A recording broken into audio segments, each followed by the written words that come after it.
Hello, you are listening to the Divorce University online podcast with your hosts, Thomas and Tammy Ferreira.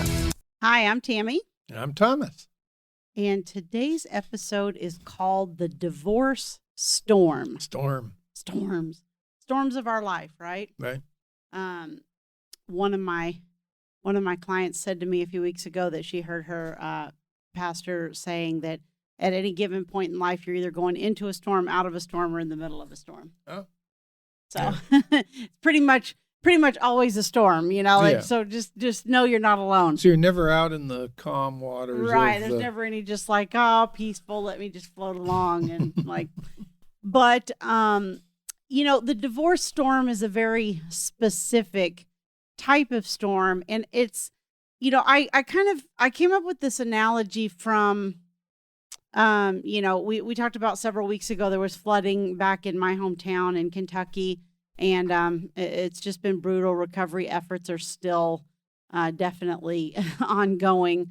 So much devastation. You know, I talked to my aunt a few weeks ago, and she said that it's just unbelievable. Like, you get out and drive, and it's just the mass, you know, of the devastation is just unbelievable. And I know that we have people that have lived through tornadoes and, you know, hurricane areas and all kinds of different things. So there's all kinds of different natural, you know, disasters or storms, if you will.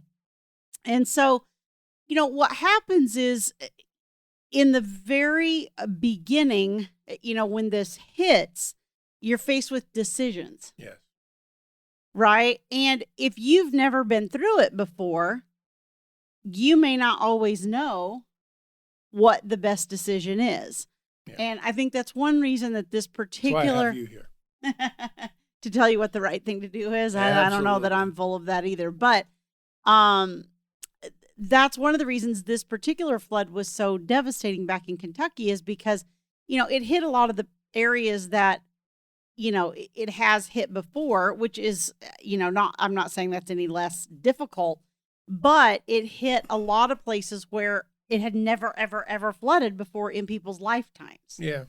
So, you know, everybody was in the same storm, if you will. So there's multiple people going through a divorce when you're going through it, right? Mm-hmm. But everybody has their own home, their own family, their own situation, yes, and their own decisions to make. And what one person decides to do in the midst of the chaos may work for them, but it may not be the right decision if your home is over in a different area, in a different level, in a different, you know, layout, in a different whatever, you know. So it's a similar storm. And I think that's kind of, you know, I mean, we see lots of people going through divorce, but it's very individual at the same time. True. That's true. It's kind of like sometimes you got to let down anchor somewhere, and where you let it down is not always advantageous. But you have to decide. You have to make some critical decisions on where it is that you want to go, what you want to do, and how you want to handle the storm. That's right. That's right. And, you know, when we're talking about, you know, flooding in particular, one of the decisions that comes up a lot is, you know, the road's flooded. Okay. Is it flooded so bad that I don't drive across it? Which is, you know, usually the conventional wisdom tells you, no, don't, because it can be way, way deeper than you think, right? Because the road starts caving in and all kinds of things happen underneath that you can't see. Right. You know, but sometimes if you're in a situation where it's either try to cross that, or you're going to be completely flooded in from the side you're on anyway. You'll end up sitting on the roof of your house. Well, if you're that lucky, right? And then if you do end up on the roof of the house, or, you know, trapped in the flood water, or whatever happens because of the choices that you made at those stages, then, you know, you're waiting, praying, hoping that somebody, you know, some emergency person comes along that has the tools, equipment, experience, and everything to save you and get you out. Right. It's kind of like, you know, you're in an intolerable situation and you decide, okay, what I'll do is I'll take the children and pack them up into the car at midnight and drive to Florida. Well, you know, we're in California, so, you know, about as far away as you can go. Right. And The question is that a good decision? Right. And if legally, if there's no court orders, you can do that. Right. But if you do that, it's going to put you in a disadvantage in the litigation. Right.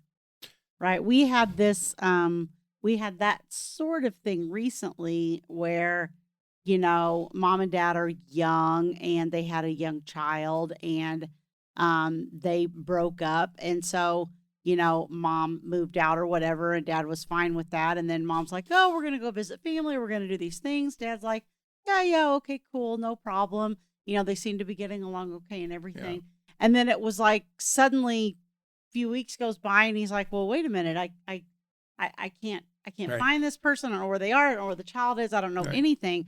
And now that mom, she had left the state. And so what that did is put her in a bad situation with the court, Right. because it looks like she's trying to withhold the child from dad. Right. And I was able to get an emergency order that the child be returned to the jurisdiction. And, it turns out that was not a great strategy. Right. But she didn't know that at the time. Right. I don't think she was really trying to do anything but she's trying to figure out her own life. I don't feel like Right. she was really trying to stick it to dad or anything. She was just trying to get herself on her feet because she had moved out of the house where her and dad were living, and she was trying to find her own way. And it just turns out that just, at least in the court's eyes, wasn't the right decision. Right. Yeah. And if she had been listening to the podcast, if she had Gotten some input. some input or some advice, I think almost everybody that was coaching her would tell her not to do that. Right. It may not be illegal per se, but it's not smart. Now, of course, to caution you, once there's a court order, you can't do that. And I just Right. want to throw that out there as a Right. kind of a caution, is that you leave, if you have a court order for a parenting plan and you grab the kid in the dead of night and drive to another state, you're probably guilty of a crime. Right. Right. And until you have orders, there isn't anything stopping you, but that doesn't mean that the court won't hold it against you. Right. But, you need some advice from somebody who's not a lawyer. And it's kind of like one of the things with lawyers is it's kind of like, I'm trying to think of an analogy that fits into your storm analogy, but it's kind of like the guy who is waiting for you to run out of water so he can bilk you or something. A lot of times the attorney will present themselves as the savior, as a person who can rescue you from this rooftop of your life. Right. And really their strongest motivation is not, well, it can be your welfare, but not necessarily. Right. It depends on who you hire. Sometimes it's their own welfare. Yeah. And I think if we're talking about something like leaving the state with the child, I think you probably do need legal advice on that. And we're not suggesting that you not get legal advice for a large decision like that. But most of the decisions are much smaller day-to-day decisions than that. Yeah. And they're not always legal. I mean, sometimes it's about, well, is this going to look good to the court? Is this not going to look good to the court? And it's Right. good to have somebody that knows what those things are and understands them. But a lot of times it's also about, is this going to improve my relationship with my ex or hurt it? Because if Yeah. it's going to hurt it, it's going to increase your misery. Yes. So the decisions are, I always refer to this with my coaching clients as, we have life issues and then you have, the legal side issues. Right. And so it's important to know which realm you're making decisions in Right. and what the impact of those are going to be. Because a lot of times what happens is we're making life decisions, just like this mom who took the child. That was just a life decision, right? She's trying to figure out how am I, where am I going to get a job? Where am I going to be able to afford to live? How am I going to put a roof over our heads? How am I going to feed everybody? She's making life decisions. The problem is those life decisions made her look bad to the court. Right. And she didn't have any idea that would happen, I don't think. Well, I think what she did was wrong in many ways, but it's, Yes, but I don't think it was driven by, and I don't know. I mean, this isn't our client. We have the dad. So, but I don't think that it was driven out of some kind of desire to Right. stick it to dad. I mean, these two Right. people have actually had really high cooperation, Right. in the past. It's right. just But that, my argument in court was that she'd done a horrible thing, well, of course, and and that's your therefore, job. right? Yeah, that's your job. Yeah, Right.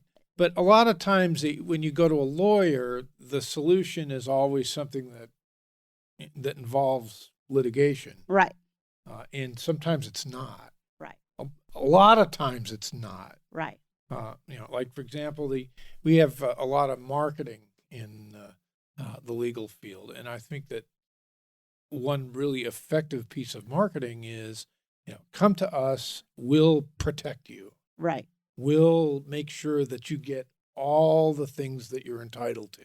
We'll protect your rights. We'll, save you from the storm.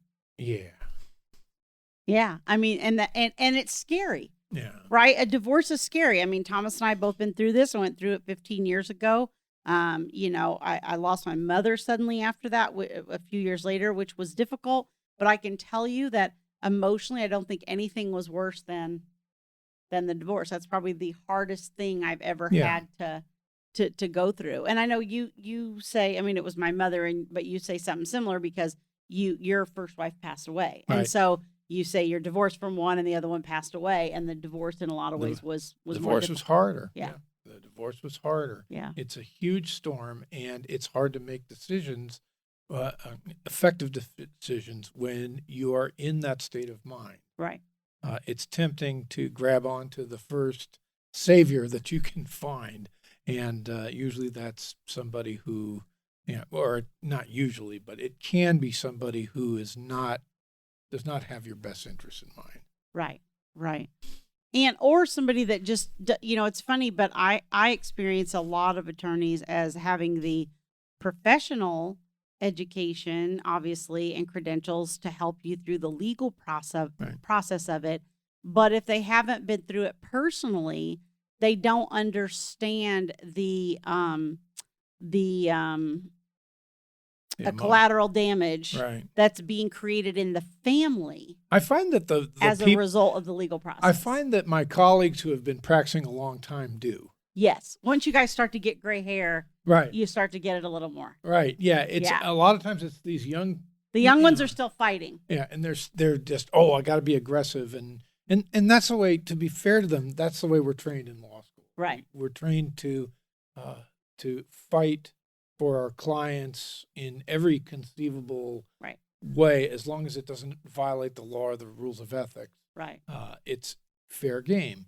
And in a family law case, in a custody case, there's another entity called the family Right. that should be taken into consideration. Right. A lot of times, a very aggressive attorney can end up destroying a family. Making it worse. And we've seen that over and over again. Right. We have a couple, I have a couple of my colleagues in mind. I won't mention their Please names. don't. but the way that they litigate the case, like I had one case where the case started with an emergency order, like an ex parte, and that kind of set the tone for the whole case. So we're going to take dad, in this case, was a stay-at-home dad, and we're going to take the children away from him and give him supervised visits. Okay. Now, this particular client ended up getting primary custody. Right. So it didn't go well from a legal standpoint, but also that action destroyed whatever trust was in that relationship, was completely destroyed because that person kind of snuck up at them and ambushed them with this emergency order. Right. And, let's just be clear. Like, sometimes you have to fight. I occasionally will have a coaching client that'll be like, here's the whole history of what the earlier we can get you, the better, right? Right. The earlier we can get you, the better decisions you can make, the more we can keep you from sort of being, lost downstream, so to speak, in the storm. And so we can make better decisions early on. But sometimes I have a client that comes in that's been in this for a year, 2 years, whatever. Mm-hmm. And sometimes the type of ex that you're dealing with is just, you don't have any choice Right. but to file something in court. No, you know? it's true, and that's why we make referrals to aggressive attorneys sometimes yeah. in specific cases, because that's what's called for. Right. Or like Thomas had a guy call a few weeks ago for coaching services, and he essentially got children that won't see him. They're teenagers. Yeah. Mom won't support him at all. And when I say won't support him, I mean she won't. She's like, I don't know, you got to talk to the kids. I don't know, you got to talk to the kids. Well, kids that are 12, 13, 14, 15, they don't get to make their own decision. Right. You know, you say you're going with the other parent. I mean, that's what your obligation is to do. Now, sometimes you've got that kid that digs their heels in and says, hell no, I won't go. You can't make me. Right. That's a little bit different situation. But in this situation, it's like, mom just won't do anything to even, what you want to do is you want to say, we're the parents and here's the decision that we've made. And that gets handed down to the child. Right. But in this situation, this is one of those situations where, I think mom could be accused of what we commonly hear, quote unquote, parental alienation. Parental alienation. But which, that's a whole nother like debate and can of worms on both sides of the fence. But what happens is one parent is kind of aligned with the children. And the children are aligned with the children are aligned with that parent. And so that child sort of lobbies the parent for help and, all those kinds of things. And that can be a difficult situation. But the way that it works more harmoniously is if the two of you can at least cooperate enough to say, this is the parenting schedule. This is how our lives are going to run. This is how it's going to work. Right. I mean, I liken it to, when mom and dad are living in the home together with the child, you don't go to the child and say, how much are we spending on groceries this week? Right. That's true. The child will say, oh, $1,000 and it all goes to candy. We're not, ice cream or whatever. Like the child's not running the show. But a lot of times as attorneys, we're not trained to handle that situation. Right. Yeah. We see this primarily as a legal problem, and our focus is on what happened in the past. Right. So our focus is on who did what to whom and how can I fit that into the statute so that it gives my client a victory. And that's a very narrow way to kind of to analyze it. And what I'm suggesting is that you have a coach, if you have somebody to talk to that can kind of give you a big picture view of what is likely to happen in certain scenarios. As attorneys, we're not willing to do that. Right. And a lot of times my bias when I represent clients, I'm thinking I'm going to win because after all, it's my case. And I'm smarter than everybody else. Right. And you get to learn that you're not on my case. Right? That's right. Yeah. So, I think it's helpful because to me, when we're working with clients in coaching services, like you said, the legal part is sort of retrospective. We're trying to figure out what happened and how that affects the now. And in the coaching services, we're trying to figure out how can we take what we're doing now and affect the future? Like, for example, okay, you're in the storm and the child is, you're kind of happy because the child's aligned with you and that's great. But let's fast forward to age 25 and this person is still struggling because they don't have a relationship with their father. Right.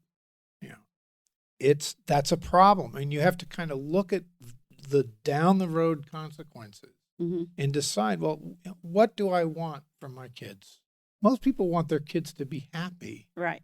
Most people want their kids to be productive and to have a decent standard of living. Yeah, to be successful. And to be successful. And it's hard to do. I mean, fathers bring a lot to the table in that situation. And you may hate father and think that he's a narcissist.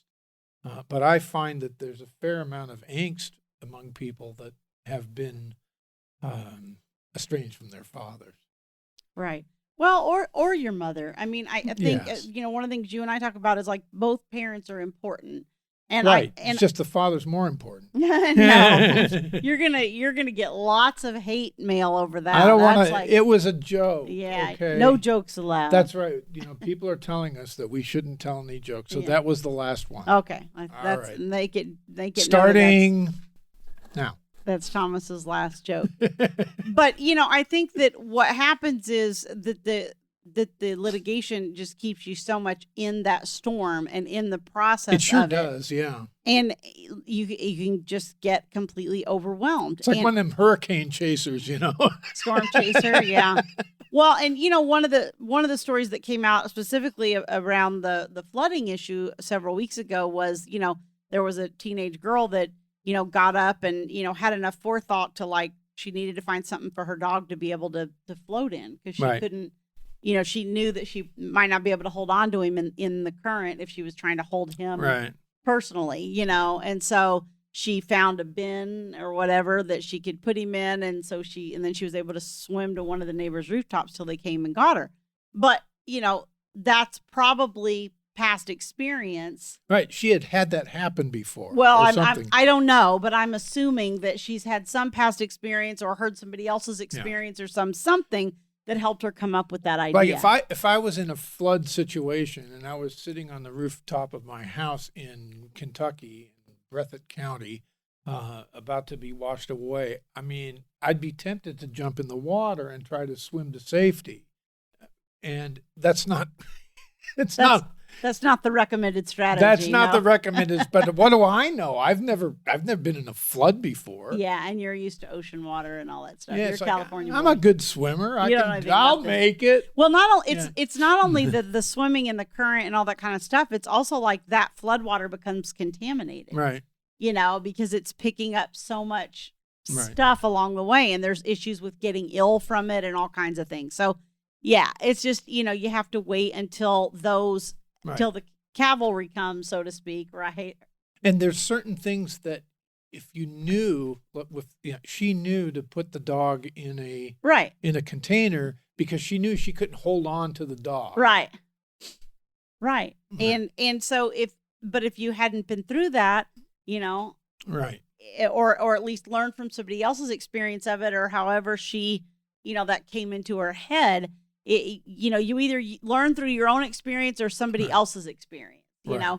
And this is the problem with teenagers, right? Teenagers, a lot, at least boys, the ones we've had anyway, seem to be intent on learning from their own mistakes and can't learn from anybody else's, Right. Yeah. It's like, no, I got to do my own thing. But really, That's right. I know. I'm going to do my own thing now. But you don't tell me what to do.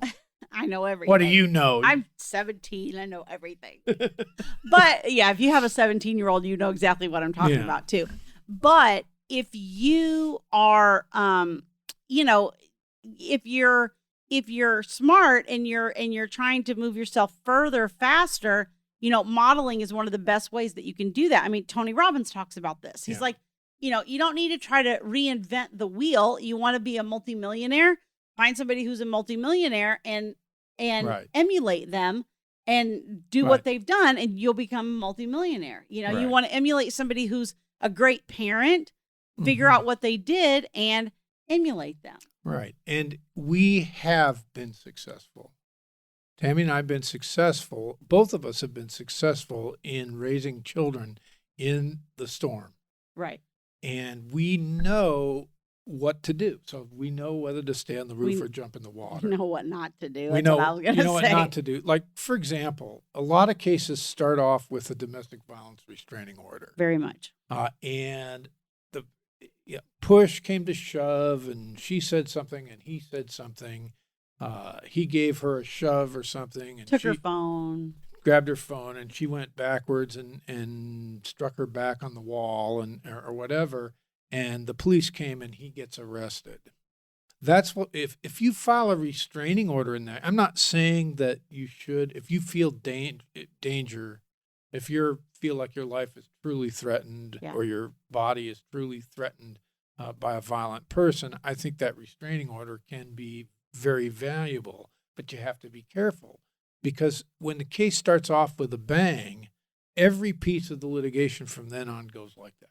Right. And it ends up costing thousands Yeah. and thousands and thousands because you just can't get back to cooperation from that. Right.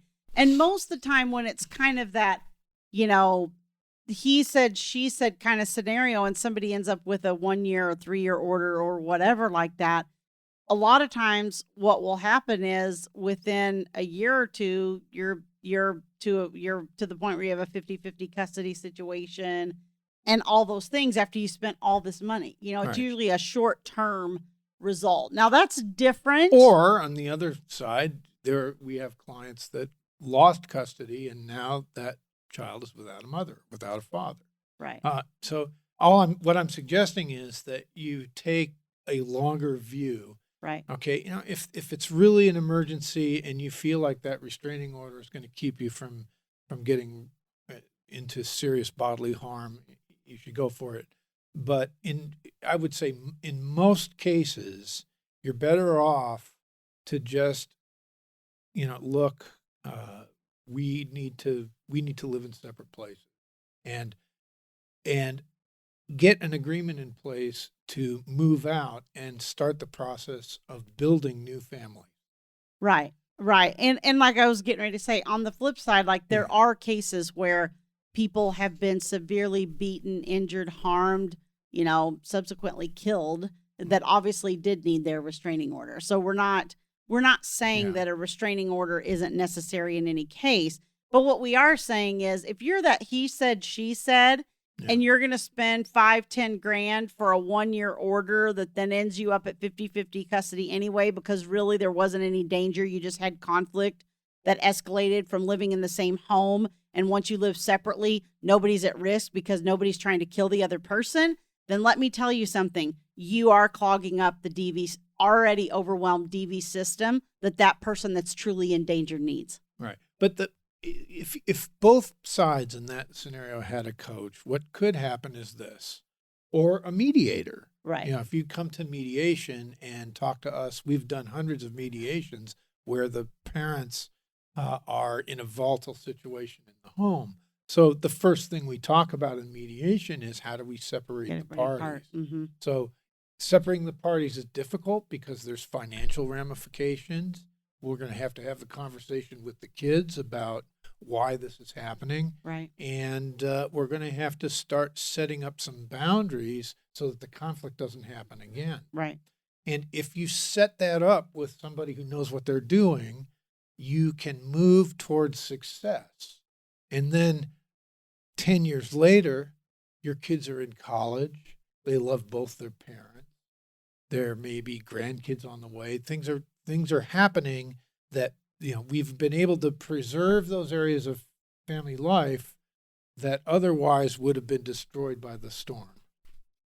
Right. And, you know, a lot of times I think people hear us talk about, you know, our cooperation with our exes and whatever. I mean, you have to remember, Thomas and I are 16 years down the road now. That's true. This was not this way. Which is a good vantage point for this. It really is, Yeah.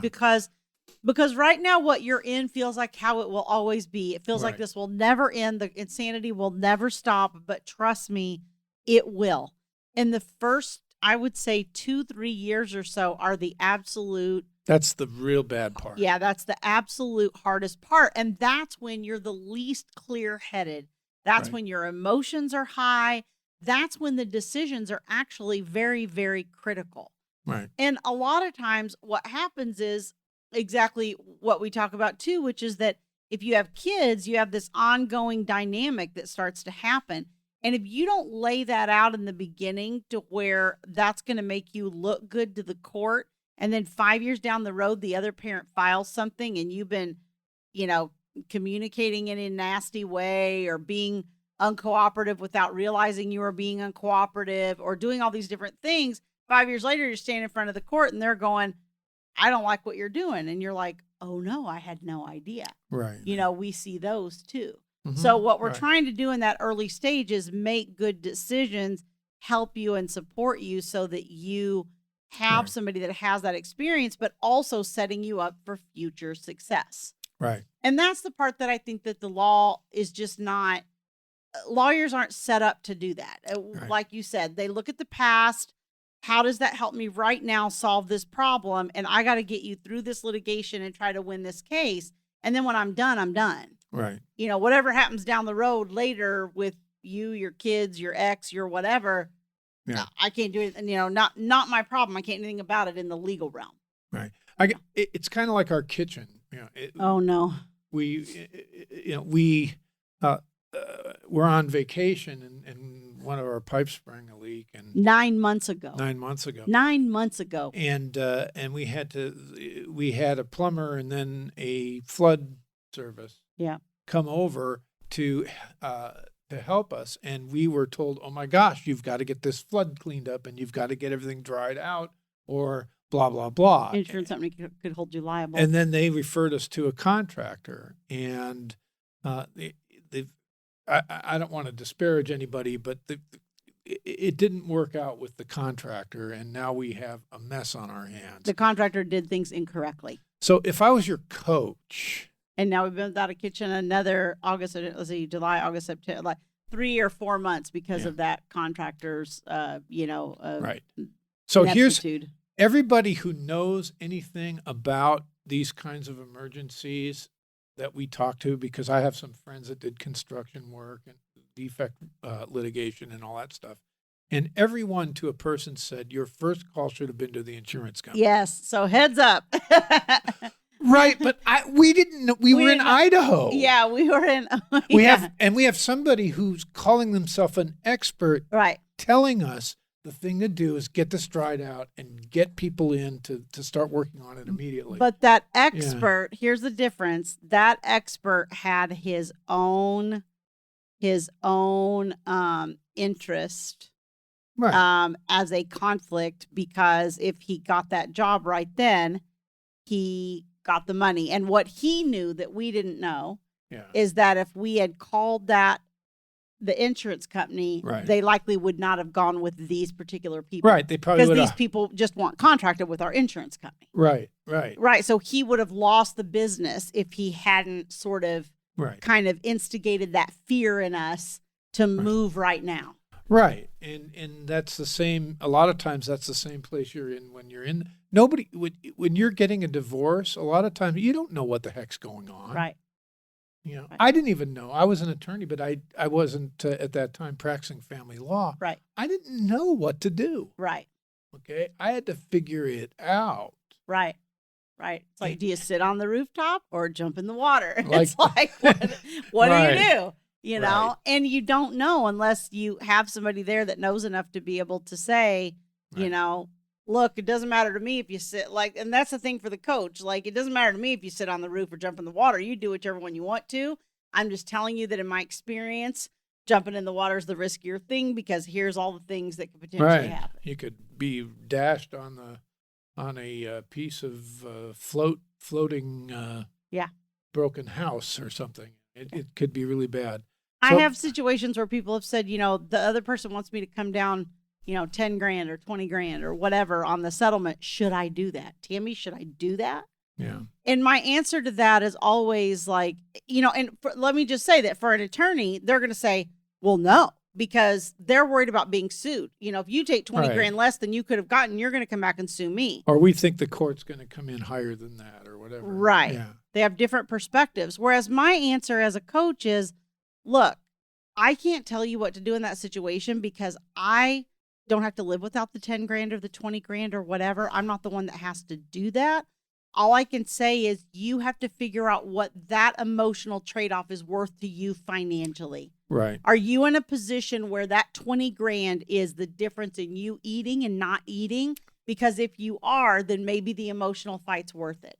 If you're exhausted and you just want it to be over and you have, you know, enough money for you to be okay and move on and restart your life, then maybe it's the better decision for you is to let that 10 or 20 grand go. Right. But you've got to be able to have somebody that can support you in taking a step back and analyzing this and figuring out what the right answer is, not because it's the law, but because it's your life.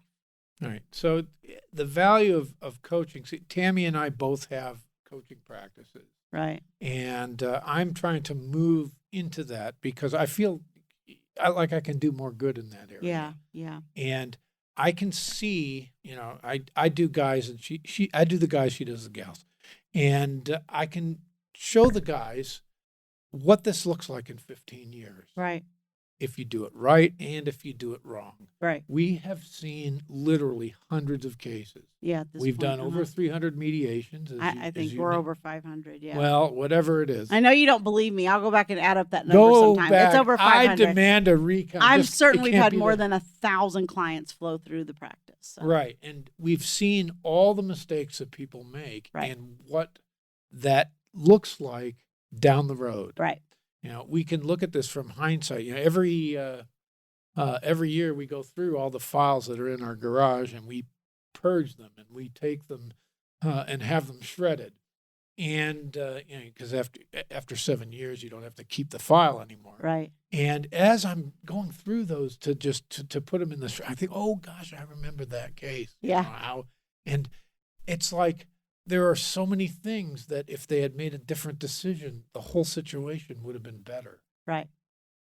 Right. And, yeah. And that's what we can do as coaches. We can help you on that. Like when there's a fork in the road, we can tell you which way to go. Yeah. Yeah. And hindsight is 2020, right? And that's kind of the perspective we're working from at this point because we've seen a lot of these movies already. So I hope that analogy kind of helps you understand the dilemma in making your decisions in divorce. And again, we're not disparaging attorneys in any way. Thomas is obviously an attorney and, That's right. And a darn good one. And you need legal help. Sometimes it's not, but you should not, there are certain decisions that you should not be relying on your lawyer for because number one, it costs you way too much money. Number two, they don't usually know enough of the day-to-day details of your case. And number three, they don't want to manage that aspect of it. Right. Most of the lawyers that I talk to that, I've shared my coaching, so, a lot of Thomas's colleagues and stuff and say, oh, hey, I do coaching now if you need, if you think any of your clients could benefit from this. But it's like, oh, thank goodness, because all I want to do is practice law. Right, right. I don't want to deal with should you, right. change the day or, right. Agree to a different daycare or a holiday schedule. Right. Whatever's going on, is the transition this Friday or next Friday or whatever. So, all right. So if you are watching us on YouTube, don't forget to hit like and subscribe to the channel so that you get notified as new videos come out. If you are listening to the podcast, don't forget to rate and review us and also subscribe, please. That helps us, helps our rankings, helps other people that really need this information to find it. So we appreciate your help with that. And thanks for joining us. Thank you so much. Thank you for listening to the Divorce University online podcast with your hosts, Thomas and Tammy Ferreira. For more information, visit www.divorceuniversityonline.com.